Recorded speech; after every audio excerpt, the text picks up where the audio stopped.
Students, आज हमारा जो टॉपिक है वो है टर्शरी और क्विटरनरी structure of protein.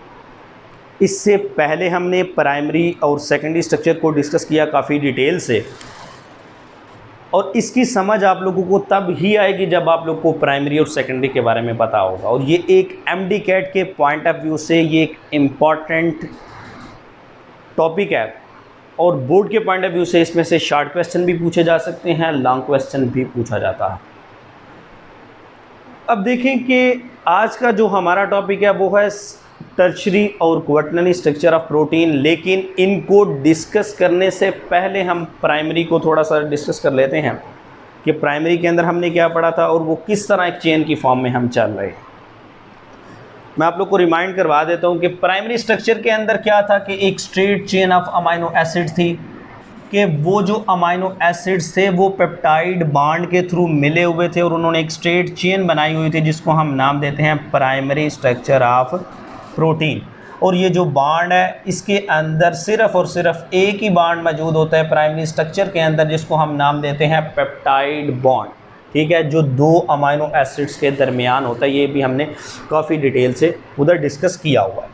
For example इसको हम एक लाइन भी कंसिडर कर सकते हैं। जब इसके अंदर इस प्राइमरी स्ट्रक्चर को हमने क्या कहा है कि ये एक स्ट्रेट चेन है अमाइनो एसिड की। जब ये स्ट्रेट चेन के अंदर क्वाइलिंग हो जाए तो उसको हम क्या नाम देते हैं, secondary structure of protein. Suppose कि आप लोग को पता है अल्फा हेलिक्स और बीटा प्लेटेड शीट्स जो थी हमने सेकेंडरी स्ट्रक्चर के अंदर ये काफ़ी डिटेल से डिस्कस किया होगा ये टॉपिक हमने, और इसको हम क्या नाम देते हैं, सेकेंडरी स्ट्रक्चर। अब क्वेश्चन अराइज होता है कि ये स्ट्रेट चेन है, इसको बेंडिंग और फोल्डिंग होने की क्या ज़रूरत पड़ी हुई है और किस वजह से ये बेंडिंग हुआ है। तो इसके अंदर सिर्फ पेप्टाइड बॉन्ड मौजूद है प्राइमरी स्ट्रक्चर के अंदर, लेकिन सेकेंडरी स्ट्रक्चर के अंदर एक बॉन्ड का इजाफा हो गया, एक बॉन्ड ज़्यादा हो गया जिसको हम नाम देते हैं हाइड्रोजन बॉन्ड। ये हमने काफ़ी डिटेल से जब हमने सेकेंडरी स्ट्रक्चर को अलहदा डिस्कस किया था तो तब हमने इसको काफ़ी डिटेल से समझा था कि किस तरह इनके दरमियान हाइड्रोजन बॉन्ड जो है वो बनता है। मतलब कि अब यहाँ पर सेकेंडरी स्ट्रक्चर के में दो किस्म के बॉन्ड्स पाए जाते हैं। सेकेंडरी स्ट्रक्चर में दो किस्म के बॉन्ड पाए जाते हैं, एक हाइड्रोजन बॉन्ड और दूसरा पेप्टाइड बॉन्ड जो कि पीछे से ही चलता आ रहा है। ठीक है, और जो हाइड्रोजन बॉन्ड है वही वजह है, हाइड्रोजन बॉन्ड ही वजह है इस बात की कि जो इस चेन के अंदर क्वाइलिंग आई है। ठीक है, ये जो क्वाइलिंग आई है इस चेन के अंदर जिसको हम सेकेंडरी स्ट्रक्चर कह रहे हैं, वो किस वजह से आई है, इस हाइड्रोजन बॉन्ड की वजह से। अब आगे आ जाए कि आगे जो हमारा मेन टॉपिक है वो आगे टर्शरी स्ट्रक्चर ऑफ प्रोटीन। अब हमने इसको समझना है कि किस तरह जो है वो टर्शरी स्ट्रक्चर के अंदर प्रोटीन की स्ट्रक्चर होती है, मतलब कि अमाइनो एसिड्स किस तरह अरेंज हुए होते हैं किसके अंदर, टर्शरी स्ट्रक्चर के अंदर। सेकेंडरी के अंदर क्वाइलिंग थी, जब क्वाइलिंग के साथ साथ बेंडिंग और फोल्डिंग आ जाए इसी चेन के अंदर, जब बेंडिंग आ जाए, फोल्डिंग आ जाए, रीफोल्डिंग होकर वो एक ग्लोबुलर शेप बना दे तो उसको हम नाम देते हैं टर्शरी स्ट्रक्चर। मैं दिखाता हूँ आप लोग किस तरह कि सपोज कि ये देखो, ठीक है, कि ये हमारे पास, मैं आप लोग को ड्रा करके दिखा देता हूँ कि ये किस तरह हो। कि ये देखें कि हमारे पास ये जो चेन है ये है, या इसमें से अल्फा हेलिक्स या बीटा प्लेटेड शीट, जब इसके अंदर बेंडिंग और फोल्डिंग आ जाए तो उस स्ट्रक्चर को फिर हम नाम देते हैं कि वो कौन सी स्ट्रक्चर है, टर्शरी स्ट्रक्चर। फॉर एग्जांपल कि ये समझ लें कि इसके अंदर ये हमारे पास चेन चल रही है, ये जो चेन हमारे पास चल रही है इसके अंदर ये जो बेंडिंग हुई है, यहाँ पर ये जो फोल्डिंग हुई है और एक ग्लोबुलर शेप बन गई है, उसको हम क्या नाम दे रहे हैं कि वो क्या है, टर्शरी स्ट्रक्चर ऑफ प्रोटीन। ठीक है, ये समझ लें कि ये है, यहाँ पर ये, यहाँ तक अगर हम कंसिडर करें ना इसको, ये जो इतना पोर्शन है इसका, ये जो अलग है, तो ये सेकेंडरी स्ट्रक्चर के अंदर आ रहा है। यहाँ पर ये जो बेंडिंग और फोल्डिंग होकर एक सर्कुलर शेप, एक ग्लोबुलर शेप बन गई है ना, उसको हम नाम दे रहे हैं, वो क्या है, टर्शियरी स्ट्रक्चर ऑफ प्रोटीन। ये हमने कहा कि क्या बन गई है, ग्लोबुलर शेप इस तरह की, ऐसे, जिसका टॉप भी है, बॉटम भी है, साइड्स भी हैं, लेफ़्ट राइट, ठीक है। तो इस तरह का यानी कि बन जाएगा ये इस तरह, ठीक है। अब ये देखिए कि जो इस तरह का यहाँ पर अब स्ट्रक्चर बन गया है, ठीक है, इस तरह का स्ट्रक्चर बन गया है, तो इसका एक जो इनर पोर्शन है, जो कोर है, जो सेंट्रल रीजन है, ठीक है, ये यहाँ पर, ये जो सेंट्रल रीजन है, यहाँ पर जो अमाइनो एसिड्स होंगे, मतलब कि इसके सेंटर के अंदर जो अमाइनो एसिड्स होंगे, उन अमाइनो एसिड को हम नाम देते हैं हाइड्रोफोबिक, हाइड्रोफोबिक अमाइनो एसिड्स। कहाँ पर होंगे, इस टर्शियरी स्ट्रक्चर ऑफ प्रोटीन का जो सेंट्रल रीजन है, उसके अंदर ये हाइड्रोफोबिक अमाइनो एसिड्स होंगे। और यहाँ पर ये जो पेरिफेरल पोर्शन है, यानी कि ये जो आउटर रीजन है, यहाँ पर क्या हो गए, हाइड्रोफिलिक, हाइड्रोफिलिक अमाइनो एसिड्स। मैं आप लोग को इस तरह समझा सकता हूँ कि ये देखें कि सपोज के यहाँ पर ये समझ ले कि सेंट्रल पोर्शन है, ये सेंटर के अंदर आ गया है, इसको छोड़ें, इनको इस टाइम, ये सेंट्रल पोर्शन आ गया है, ठीक है, ये सेंटर में आ गया, और ये साइड वाला है, ठीक है। ये जो साइड वाला है, ये सारे का सारा ये क्या है, हाइड्रोफिलिक अमाइनो एसिड है इसके अंदर। लेकिन ये जो सेंटर वाला, कोर वाला जो पोर्शन दरमियान में हमने रखा है, वो क्या है, हाइड्रोफोबिक अमाइनो एसिड्स पर मुश्तमिल है, ठीक है। उसके अंदर हाइड्रोफोबिक अमाइनो एसिड है, जबकि इसके आउटर वाले पोर्शन के अंदर हाइड्रोफिलिक अमाइनो एसिड है। और ये टर्शियरी स्ट्रक्चर जो है वो किस तरह की शेप बना रहा है, ग्लोबुलर शेप, ठीक है। ये आगे हम क्लासिफिकेशन जब प्रोटीन के डिस्कस करेंगे तो इसकी जो दो शेप्स हैं वो भी हम डिस्कस करेंगे, लेकिन अभी जो हमने पढ़ना है वो टर्शियरी स्ट्रक्चर पर हम चल रहे हैं। अब यहाँ पर क्वेश्चन अराइज होता है कि स्ट्रेट चेन कन्वर्ट हुई क्वाइलिंग में, तो किसकी वजह से हुई, हाइड्रोजन बॉन्ड की वजह से। अब ये जो है, इस प्राइमरी जो सेकेंडरी स्ट्रक्चर है, इसके अंदर क्वाइलिंग और वो बेंडिंग और फोल्डिंग आ गई। तो वो जो बेंडिंग और फोल्डिंग आई, उसकी वजह क्या है, वो जो बेंड हुआ है, ये जो चेन है, ये बेंड हो गई है, फोल्ड हो गई है अपने ही गिर्द, ठीक है ना। अपॉन इटसेल्फ कहते हैं कि bending and folding upon itself, this is known as tertiary structure of protein, ठीक है ना। इसको ही हमने टर्शियरी स्ट्रक्चर कहा ना, कि ये बेंडिंग और फोल्डिंग हो गई है, ठीक है। अब ये किस वजह से हुई है, ये भी डिफरेंट बॉन्ड्स की वजह से हुई है। वो देखते हैं कि कौन कौन से बॉन्ड्स हैं कि जो इस चीज़ के लिए रिस्पॉन्सिबल हैं, और टोटल बॉन्ड्स कितने हैं। टोटल बॉन्ड्स ये देखेंगे, हाइड्रोजन बॉन्ड पीछे से चलता आ रहा है, पेप्टाइड बॉन्ड भी मौजूद है, ठीक है। सबसे पहले हम लिख लेते हैं इनको भी, कि हाइड्रोजन बॉन्ड जो कि ऑलरेडी पीछे से सेकेंडरी स्ट्रक्चर में, टर्शियरी स्ट्रक्चर में कन्वर्ट हुआ है। पेप्टाइड बॉन्ड भी पीछे से ही चलता हुआ आ रहा है, ठीक है। उसके बाद आगे रहता है डाइसल्फाइड बॉन्ड। अब इसको समझना है आप लोगों को कि ये जो बेंडिंग और फोल्डिंग हुई है, उसके अंदर जो रोल किसका है, डाइसल्फाइड बॉन्ड का। एक अमाइनो एसिड का ये पोर्शन है, सपोज कि ये एक अमाइनो एसिड का पोर्शन है, ऐसा इसके साथ अटैच हुआ है। यहाँ पर एक अमाइनो एसिड है, ठीक है, ये एक अलहदा अमाइनो एसिड है, ये एक अलहदा अमाइनो एसिड है। अब इनके दरमियान यहाँ पर आप लोगों ने पढ़ा हुआ है, ये मैं आप लोग को बता दूँ कहाँ पर बॉन्ड होता है, कि जो अमाइनो एसिड का अगर हम स्ट्रक्चर ड्रा करें ना, तो एक साइड पे आर लगा हुआ होता है। उसका क्या मतलब होता है, साइड चेन। उस साइड चेन के साथ ये जो है वो सल्फाइड अटैच होता है, ठीक है। ये जो हाइड्रोजन के मालिक्यूल है, ये यहाँ से निकल जाते हैं और इनके दरमियान आपस में क्या बन जाता है, एक बॉन्ड बन जाता है। इस बॉन्ड को हम क्या नाम देते हैं, डाइसल्फाइड बॉन्ड। मतलब कि दो सल्फाइड के मालिक्यूल्स के दरमियान जो बॉन्ड बना है, उसको हम क्या नाम दे रहे हैं, डाइसल्फाइड बॉन्ड। और ये एक अलहदा अमाइनो एसिड है, ये एक अलहदा अमाइनो एसिड है, और इनके दरमियान जो बॉन्ड बना है उसको हम क्या नाम दे रहे हैं, डाइसल्फाइड बॉन्ड। और ये किसके अंदर मौजूद है, टर्शियरी स्ट्रक्चर ऑफ प्रोटीन के अंदर।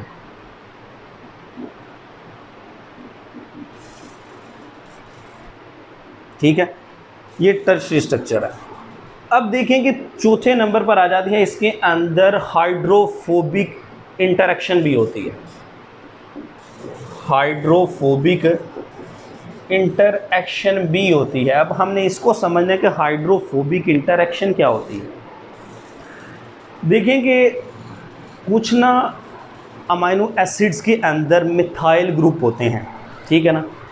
मिथाइल ग्रुप ये वाला है CH3, और ये सपोज के ये एक मिथाइल ग्रुप है, एक ये मिथाइल ग्रुप है, ये एक अलहदा अमाइनो एसिड का, ये एक अलहदा अमाइनो एसिड का, ठीक है।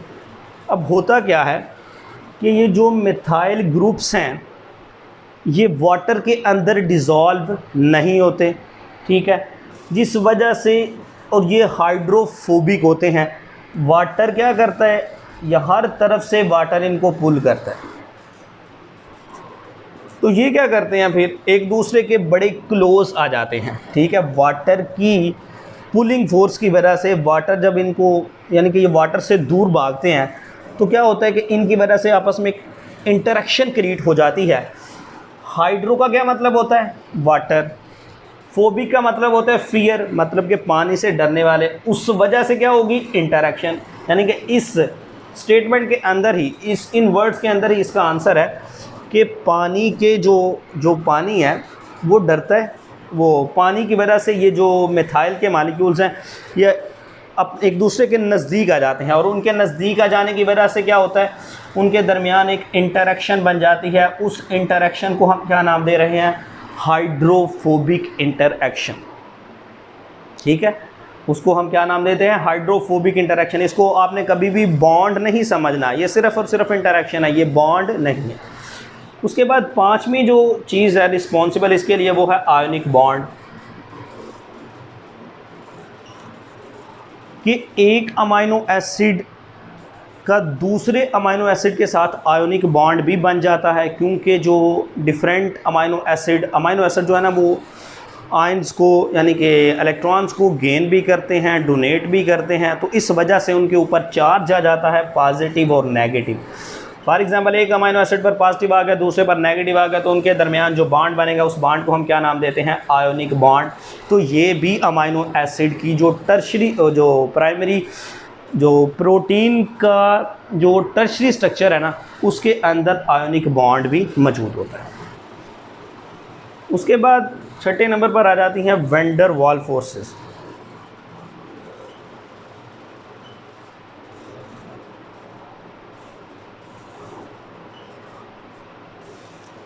वैन डर वाल फोर्सेस, अब ये क्या है, जो वैन डर वाल फोर्सेस होती हैं ना, ये क्रिएट होती हैं डिफरेंट, यानी कि इलेक्ट्रॉनिक क्लाउड की वजह से। फॉर एग्जांपल कि ये एक अमाइनो एसिड है, एक अमाइनो एसिड का मॉलिक्यूल है, जबकि ये दूसरे अमाइनो एसिड का मॉलिक्यूल है, तो इनके दरमियान जब इलेक्ट्रॉनिक, हर किसी का ना अपना अपना क्लाउड होता है, इलेक्ट्रॉनिक क्लाउड, ठीक है ना। ये जो इलेक्ट्रॉनिक क्लाउड है, इसके डिसरप्शन की वजह से इनके ऊपर चार्ज आ जाता है, और चार्ज आ जाने की वजह से ये एक दूसरे के दरमियान जो फोर्सेस क्रिएट हो जाती हैं, उन फोर्सेस को हम नाम देते हैं वैन डर वाल फोर्सेस। किसकी वजह से होती हैं, इलेक्ट्रॉनिक क्लाउड के डिसरप्शन की वजह से जो इनके दरमियान फोर्सेस आती है, उसको हम क्या नाम देते हैं, वैन डर वाल फोर्सेस, ठीक है। और ये जो होता है ना, ये वाटर के अंदर होता है, एक्वा सोल्यूशन के अंदर, हाइड्रोफोबिक एसिड और हाइड्रोफिलिक जो है, ठीक है। अब देखें कि आगे जो है, यानी कि ये चीज़ें रिस्पॉन्सिबल है, नंबर 1 वैन डर वाल forces, ionic bond, hydrophilic interaction, disulphide bond. ये जो चारे बॉन्ड है ना, ये रिस्पॉन्सिबल हैं किसके लिए, बेंडिंग करने के लिए और फोल्डिंग करने के लिए in the tertiary structure of protein. अब ये टर्शरी स्ट्रक्चर ऑफ प्रोटीन आगे फिर कन्वर्ट होता है किसके अंदर, क्वाटरनरी स्ट्रक्चर ऑफ प्रोटीन के अंदर, ठीक है। अब हमने उसको देखना है कि क्वाटरनरी स्ट्रक्चर ऑफ प्रोटीन के अंदर ये किस तरह कन्वर्ट होता है।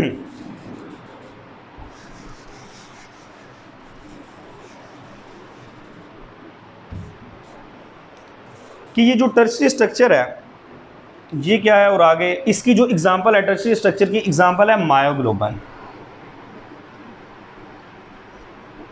मायोग्लोबिन के अंदर जो है, ये जो मायोग्लोबिन है ये टर्शियरी स्ट्रक्चर की एग्जांपल है। इसका काम क्या होता है कि इसने कैरी करनी होती है ऑक्सीजन, किसके लिए कैरी भी करती है और स्टोर भी करती है। मायोग्लोबिन जो है ये टर्शियरी स्ट्रक्चर ऑफ प्रोटीन रखती है और ये कैरी करती है ऑक्सीजन को, और ऑक्सीजन को स्टोर भी करती है। किसके लिए स्टोर करती है? स्केलेटल मसल के लिए। जो मेन चीज़, जिस मेन चीज़ के लिए, जिसके लिए स्टोर करते हैं वो स्केलेटल मसल्स होते हैं।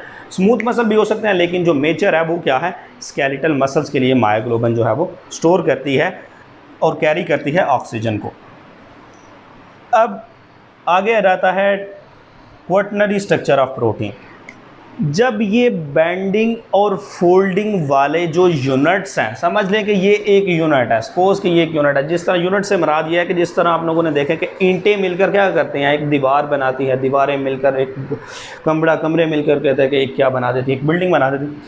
तो इन द सेम वे जो समझ लें कि ये एक यूनिट है, एक जो ईंट है ना वो यूनिट है और वो मिलकर दीवार बना रही है। इसी तरह ये जो है ना, ये मिलकर, सपोज समझ लें कि ये एक यूनिट है, ठीक है।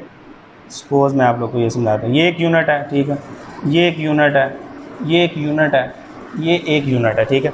जब ये आपस में मिल जाएं, ये जब यूनिट आपस में सारे मिल जाएं और मिलकर जो न्यू स्ट्रक्चर बनेगा, उस स्ट्रक्चर को हम क्या नाम देते हैं? Quaternary structure of protein.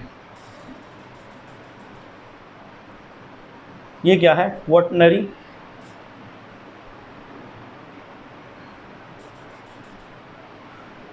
ये क्या है? क्वाटर्नरी स्ट्रक्चर ऑफ प्रोटीन, कि जिसके अंदर जो टर्शियरी स्ट्रक्चर वाली जो बेंडिंग और फोल्डिंग वाली स्ट्रक्चर थी, जब वो मिलकर तो एक पॉलीमर बना देते हैं, उसको हम क्या नाम देते हैं? वो क्या है? Quaternary structure of protein. इस क्वाटर्नरी स्ट्रक्चर ऑफ प्रोटीन के अंदर 3 बॉन्ड्स हैं कि जो रिस्पॉन्सिबल हैं इसके लिए, वो ऑलरेडी हम डिस्कस कर चुके हैं। आप लोग को पता है पेप्टाइड बॉन्ड, हाइड्रोजन बॉन्ड हर किसी के अंदर आ रहा है, कि क्योंकि पेप्टाइड बॉन्ड तो 2 अमीनो एसिड के दरमियान है और अमीनो एसिड यहाँ पे मिले, पेप्टाइड बॉन्ड मौजूद होगा, हाइड्रोजन बॉन्ड मौजूद होगा। यहाँ पर कहते हैं कि आगे जो है, कहते हैं कि इसके अंदर जो आगे बॉन्ड आ रहा है वो होता है हाइड्रोफोबिक इंटरेक्शन होती है, आयोनिक बॉन्ड होता है, ठीक है, और उसके बाद हाइड्रोजन बॉन्ड होता है। ये तीनों जो बॉन्ड है ये क्वाटर्नरी स्ट्रक्चर के अंदर होगा। एक है आयोनिक बॉन्ड, ठीक है, हाइड्रोफोबिक इंटरेक्शन, और क्या है? Hydrogen bond. अब इसकी अगर हम एग्जांपल देखें तो इसकी एग्जांपल है मायोग्लोबिन। मायोग्लोबिन नहीं, हीमोग्लोबिन, सॉरी, मायोग्लोबिन तो पीछे हम डिस्कस कर चुके हैं। हीमोग्लोबिन,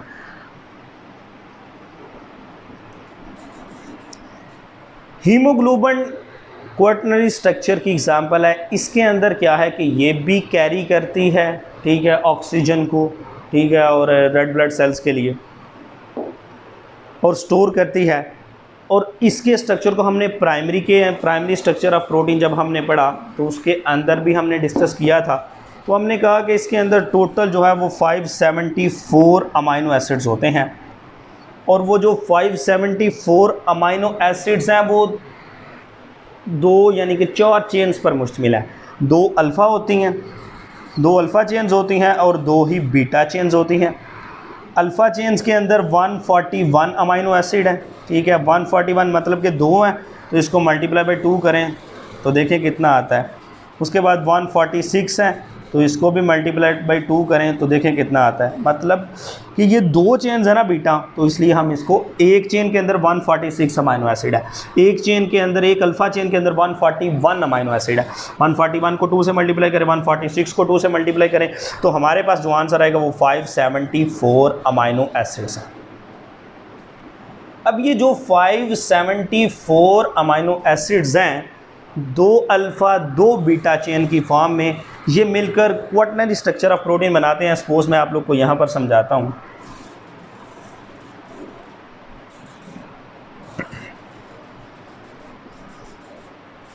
ये समझ लें, एक हमारे पास क्या है? अल्फ़ा चेन, ये हमारे पास दूसरी अल्फ़ा चेन है, ये बीटा चेन, और ये भी बीटा चेन। ये मिलकर क्या बना रही हैं? 2 अल्फ़ा 2 बीटा चेन मिलकर 574 अमाइनो एसिड कंप्लीट करके तो हीमोग्लोबिन बना रही है। और ये स्ट्रक्चर क्या है? Quaternary structure. किस वजह से? आयनिक बॉन्ड, हाइड्रोफोबिक इंटरेक्शन और हाइड्रोजन बॉन्ड की वजह से। ठीक है। इसको हम नाम दे रहे हैं कि जब polymer of quaternary tertiary structure बन जाए, एक चेन बन जाए टर्शरी स्ट्रक्चर की, तो उसको हम नाम देते हैं क्वाटरनरी स्ट्रक्चर। और उसके अंदर ये बॉन्ड 3 किस्म के होते हैं, ठीक है। उसके बाद ये जो है हीमोग्लोबिन उसकी एग्जांपल है। मायोग्लोबिन जो है ये आप लोग से पूछा जा सकता है कि जो मायोग्लोबिन है ये कौन से मसल्स के लिए जो है वो रिस्पॉन्सिबल होती है, यानी कि ऑक्सीजन को कैरी करने के लिए, ऑक्सीजन को स्टोर करने के लिए। तो स्केलेटल मसल आप लोगों ने याद रखना है, ठीक है। और हीमोग्लोबिन जो है ये रेड ब्लड सेल्स के लिए होती है, ठीक है, ऑक्सीजन को स्टोर करने के लिए, कैरी करने के लिए। और ये किसकी एग्जांपल है? हीमोग्लोबिन क्वाटरनरी की। और मायोग्लोबिन जो है वो टर्शरी स्ट्रक्चर की एग्जांपल है, ठीक है। तो ये था आज का हमारा टॉपिक। अगर इसमें से आप लोगों को कोई प्रॉब्लम है, कोई क्वेश्चन है आप लोगों का, तो वो आप लोग पूछ सकते हैं।